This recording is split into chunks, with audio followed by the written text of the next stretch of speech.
Selamat datang. Hai, aku Widya. Aku akan membahas tentang kekeringan. Apa yang dimaksud dengan kekeringan? Kekeringan adalah ketersediaan air yang jauh di bawah kebutuhan air, baik untuk kebutuhan hidup pertanian, kegiatan ekonomi, dan lingkungan.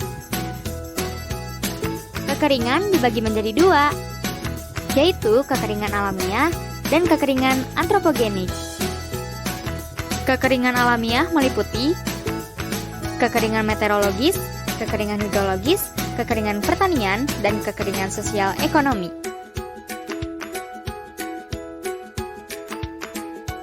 Kekeringan alamiah dapat terjadi dikarenakan curah hujan yang kurang dan musim kemarau yang berkepanjangan, sehingga pasokan air permukaan dan air tanah juga berkurang. Maka dari itu, tanaman juga ikut terancam, dikarenakan kekurangan kandungan air di dalam tanah, sehingga dapat menyebabkan tanaman menjadi kering dan juga mati.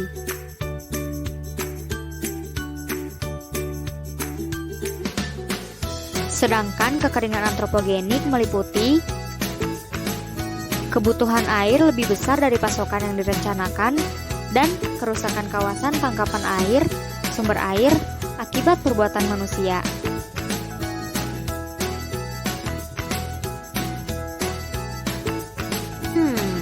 Lalu apa saja ya gejala-gejala kekeringan? Yuk kita bahas.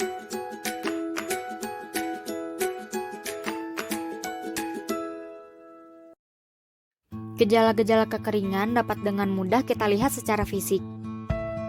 Gejala fisik terjadinya kekeringan meliputi menurunnya tingkat curah hujan di bawah normal dalam satu musim, dan indikasi pertama adanya bencana kekeringan yang diukur melalui pengukuran kekeringan meteorologis.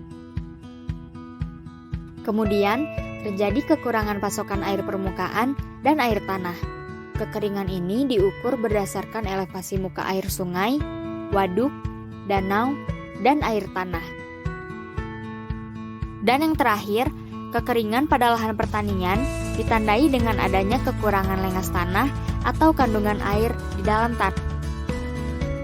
Kekeringan juga dapat menimbulkan bencana-bencana lainnya, seperti bencana alam maupun bencana non-alam. Seperti yang sudah disebutkan sebelumnya, dampak kekeringan meliputi banjir bandang, pepohonan mati, tanah menjadi gundul, yang pada musim hujan akan menjadi tererosi dan banjir.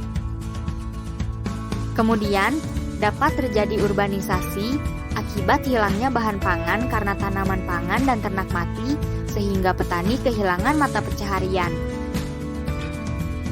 Dan yang terakhir, kesehatan manusia, hewan, dan tumbuhan menjadi rentan terhadap penyakit. Walaupun bencana terkadang tidak dapat kita hindari, namun kita masih bisa mengatasinya. Berikut akan kita bahas cara-cara mengatasi kekeringan. Kekeringan dapat kita atasi dengan cara pertama, reboisasi dan penghijauan. Meski reboisasi dan penghijauan memiliki arti yang berbeda, namun keduanya memiliki kesamaan dalam penanaman pohon sebagai upaya memperbaiki alam sehingga tanah dapat menyimpan air kembali. Cara yang kedua yaitu dengan membuat waduk atau bendungan. Upaya yang dapat dilakukan oleh pemerintah beserta masyarakat adalah membuat bendungan atau waduk sebagai penampungan cadangan air, baik untuk keperluan irigasi serta sehari-hari.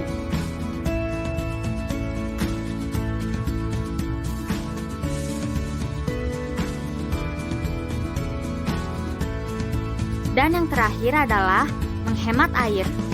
Penggunaan air sesuai kebutuhan harus dijadikan kebiasaan masyarakat, karena air memiliki peranan penting untuk kehidupan.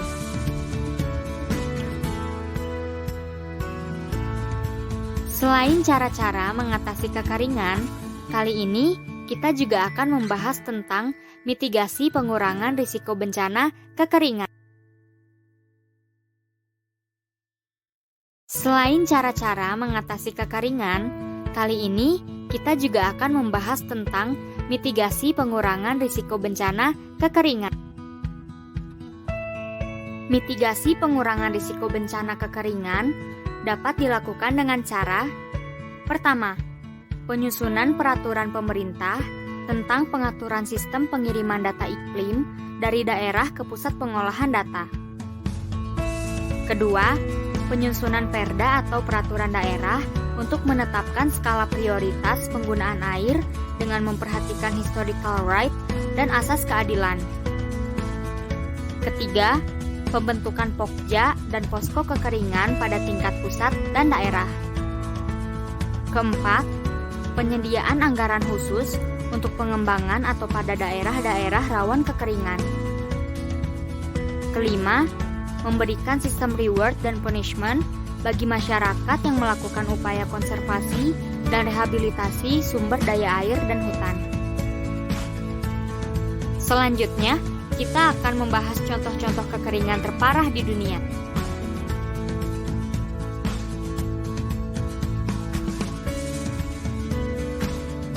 Berikut adalah contoh-contoh kekeringan terparah di dunia. Pertama, Cina. Pada tahun 1941, Cina mengalami bencana kekeringan terparah. Keringnya wilayah ini tercatat sebagai musibah mengerikan karena menyebabkan 3 juta manusia menjadi korban. Kedua, di Australia. Pada tahun 1982 sampai 1983, curah hujan di Australia berada pada titik di bawah rata-rata. Kondisi ini mengakibatkan kekeringan yang sangat parah dan tercatat sebagai yang terparah di Australia pada abad 20. Yang ketiga, di Afrika Timur. Pada 2011 hingga pertengahan 2012, beberapa negara di Afrika Timur mengalami kondisi yang sangat memprihatinkan.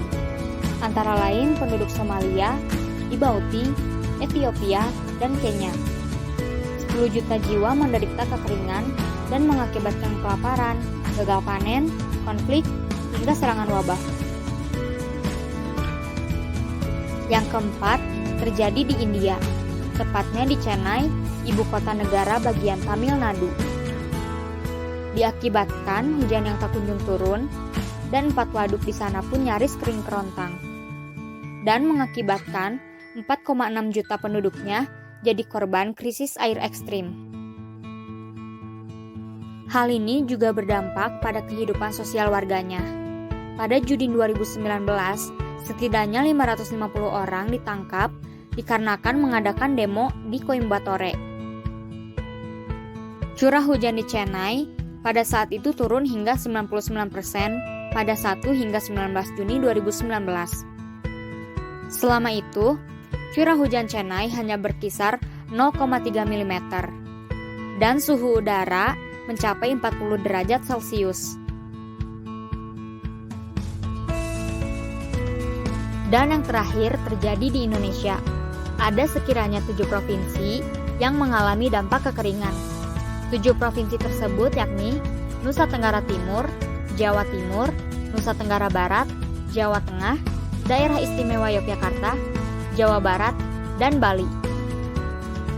Namun, ada salah satu provinsi yang terdampak paling parah, yaitu Provinsi Nusa Tenggara Timur. Di Provinsi Nusa Tenggara Timur, sebanyak 851 desa merasakan dampak kekeringan terparah. Ada 3 daerah yang mengalami hari tanpa hujan terpanjang, yakni di Kabupaten Sumba Timur selama 137 hari, Kabupaten Lembata 126 hari, dan Kabupaten Belu selama 105 hari. Pada dasarnya, bencana kekeringan masih dapat kita cegah dengan cara tidak menebang pohon sembarangan dan bijak dalam memanfaatkan air. Sekian pembahasan tentang bencana kekeringan. Terima kasih dan sampai jumpa lagi.